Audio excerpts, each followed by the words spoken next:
So check your manual. This is my Honda manual, and this is number 30. The switch is the number 193350. That's the number you look for on Amazon. Now, this particular switch has keys with it. Some of them don't have keys, just the switch itself, but you have to get the right number for your particular model of riding lawnmower. Here's two tabs that you have to squeeze together to get this ignition switch out. I'm going to leave the wiring harness on just so I can see how it's connected there when I pull it out.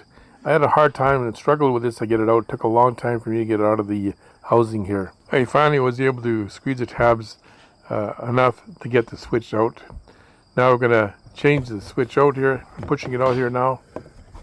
There's a wiring harness still on it. And you can see there's two tabs, one at the bottom here and one on the top here. And they're very tight inside that machine here.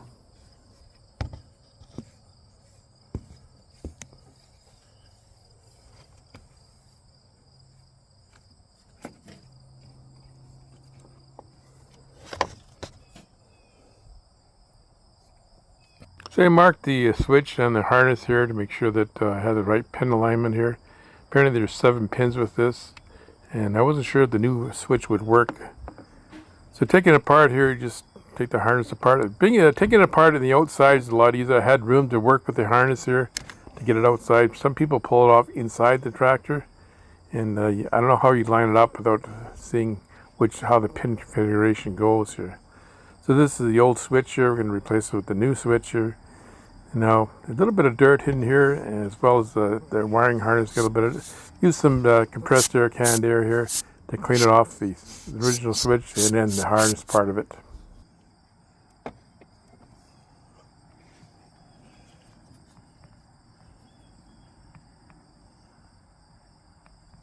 Looks like the new switch is compatible with the old switch here. All the pin alignment, there's 7 pins on both the new one and the old one. And just get the right pin now on the new one there, and I looked in the old one there, make sure I get the right configuration, and just simply plug it in here. So that's the pin I want. Just plug the wiring harness back into it here. Make sure it's nice and secure, nice and tight.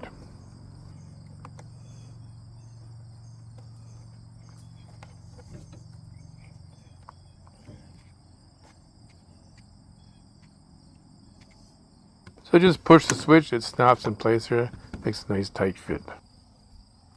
This new switch comes with 2 keys here. My old key will not fit, a different shape of the old key compared to the new one. Starting it up here, and I have to choke it there to start the engine up here. Now we start up, works fine.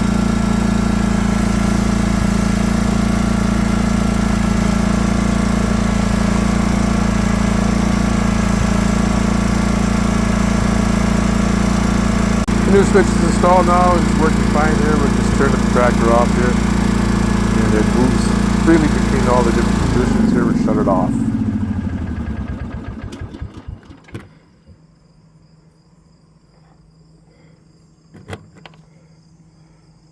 The hardest part of this job was grabbing those tabs to push the old switch out there. I found it very difficult to get out. I finally did. Now this switch can be used on different lawnmowers. This is my Honda Y23000. The other thing I would suggest is that if you got room, pull your wiring harness out so you can make sure that you get the right pin configuration. You're plugging it back in. So this is the original ignition switch. You can see it's sloppy in here, getting the key in here. Couldn't get it all the way in. It would turn, but it wouldn't start the tractor here. So that was the problem. I had to switch it out. Now these tabs, to get this ignition switch out, you have to press down these tabs and pull it out here. They have very little room to move here, and hard to get at as well. The top one was okay, but I had to feel for the bottom one here. On this ignition switch, they have letters and numbers, so you can check it with a multimeter. The one I bought to replace it does not have any numbers or lettering on the tabs at all. Hope you enjoyed my video on how to change the ignition switch on a riding lawnmower here. Now, this is the light I used to show you the switch inside the tractor here. This is the Klein Tools light. It's very versatile light. It's got a carabiner. You can hang it up. You can twist it around all kinds of directions here. It's magnetic. Very nice light. But Milwaukee's got one out now. Brand new light out on the market here because even better features than the Klein tools has. So hit that subscribe button. It doesn't cost you a cent, and it helps my channel grow. Plus, ring that bell and be notified the next time I upload a video, which is going to be on this Milwaukee light here. How bright is it? It's bright. Whoa, it's bright. So stay tuned for this video, upcoming video. Thanks to all my subscribers. Thanks for taking the time to watch the video today. Have a great one, people.